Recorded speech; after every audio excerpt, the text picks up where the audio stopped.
Well, hello there. This is the new T4X I picked up at the Pacificon swap meet today on Sunday. I think this is October 17. Anyway, I took a liking to shining this thing up a bit. The front hasn't been fixed. I guess the price tag fell off it. This thing does work though, actually. I replaced one resistor, the B plus resistor, that feeds the feeds the 12DY7, and that brought it back to life. Anyway, this thing cleaned up so nice, I can't believe it. I basically scrubbed it with a toothbrush and Windex and Mrs. Meyer's cleaner, and it really brought it back to life. And believe it or not, yes, I did run this thing under the faucet. The whole thing got wiped, just cleaned off by water. That's how I do it. Just clean the whole thing off by water, and then you have to get a hair dryer and blow it out. And you have to blow out the tube sockets to get all the water out of those because they'll rust. So you got to make sure that when you're done for the day with the cleanup, that these tube sockets are blown out with air and there's no water in them, so they'll rust, and then you're good to go. So give it a day or two to dry out and start putting stuff back in it. While it's drying out, you can clean up the front.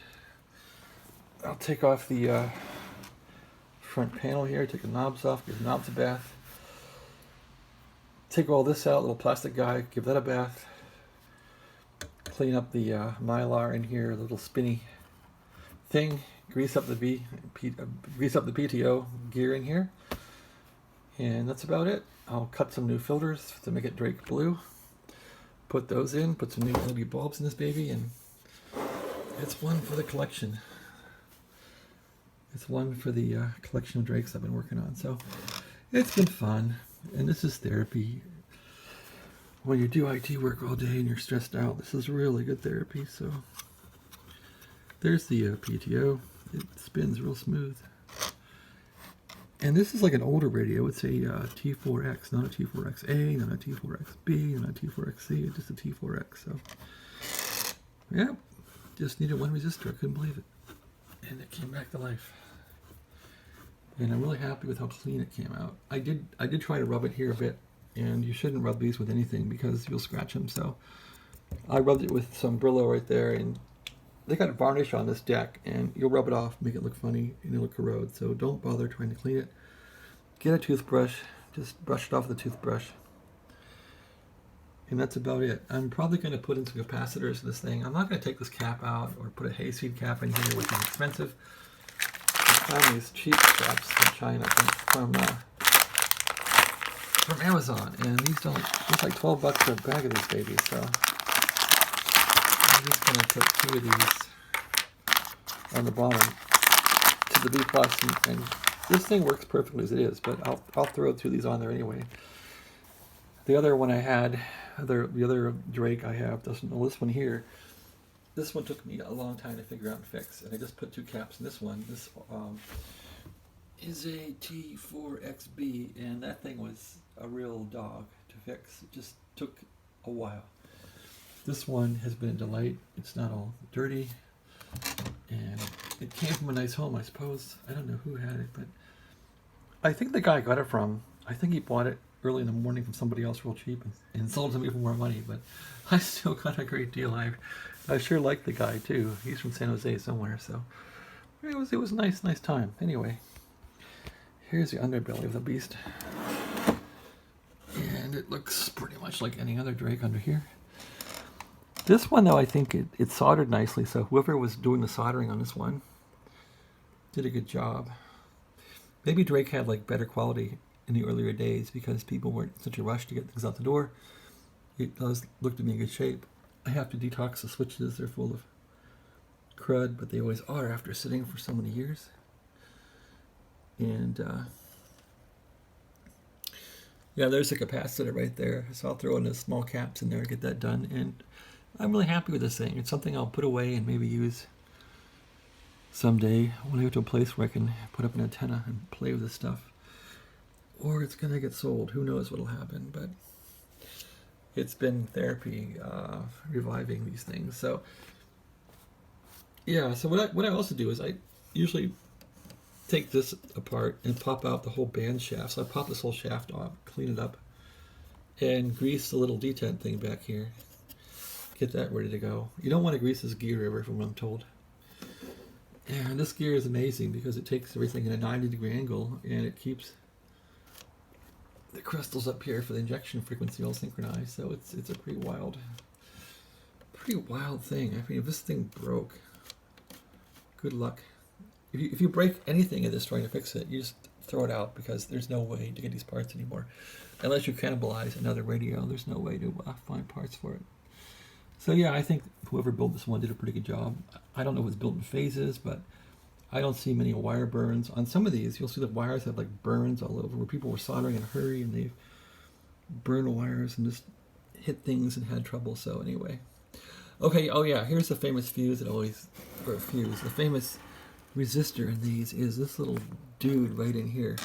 So this guy here is a main B plus resistor that feeds the 12BY7, and I think it feeds a few other things too. And that thing, on this one, it was like kind of broken in half. That's supposed to be 680 ohms. This one, it was like kind of burned in half. I think it was going at about 15K when it worked. So that was all that was wrong with this bugger, which I couldn't believe. And I also had to fix the RF tune control was buggy. Let's see if it's working still. So the RF tune control was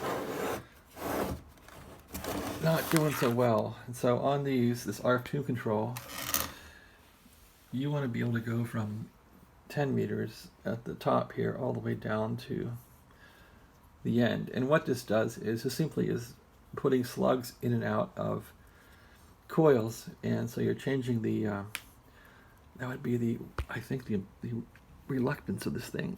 And so anyway, when I would turn this thing up to around 40 meters, it would just jam and quit. So let's see if it jams now. Nope, it made it. It's not jamming now. So, and as I said in a previous video, the way I fixed that was you want to analyze the movement of this whole mechanism here, which is really a cool mechanism. It's got like little pulleys and steel wire. If this thing broke, there's like no way of fixing it. But I don't see these broken very much. I've only been doing this for a little while here, but I haven't seen these broken. So in this guy, the whole problem was the T7 transformer here. This transformer was at an angle, so it was facing a little bit more, a little tad that way. And so the coil was rubbing against the form, the slug. So let's see how it looks now.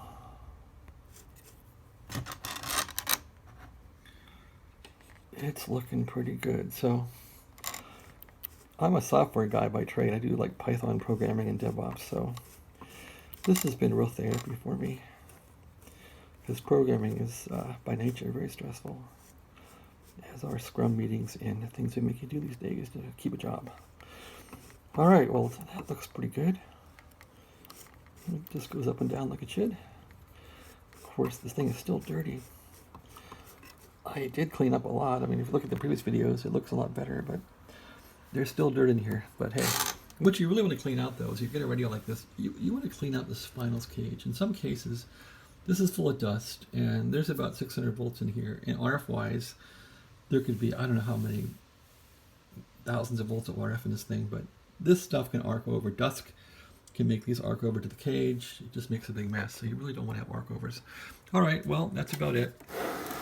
I'm kind of radioed out for the weekend, so time to get back to work on Monday and not worry about this stuff. But it was fun.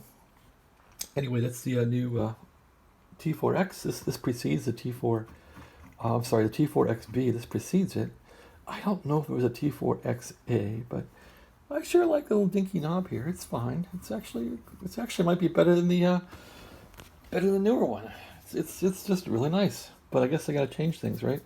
All right. Well, thanks a lot for watching, and have a great day. Take care of yourselves.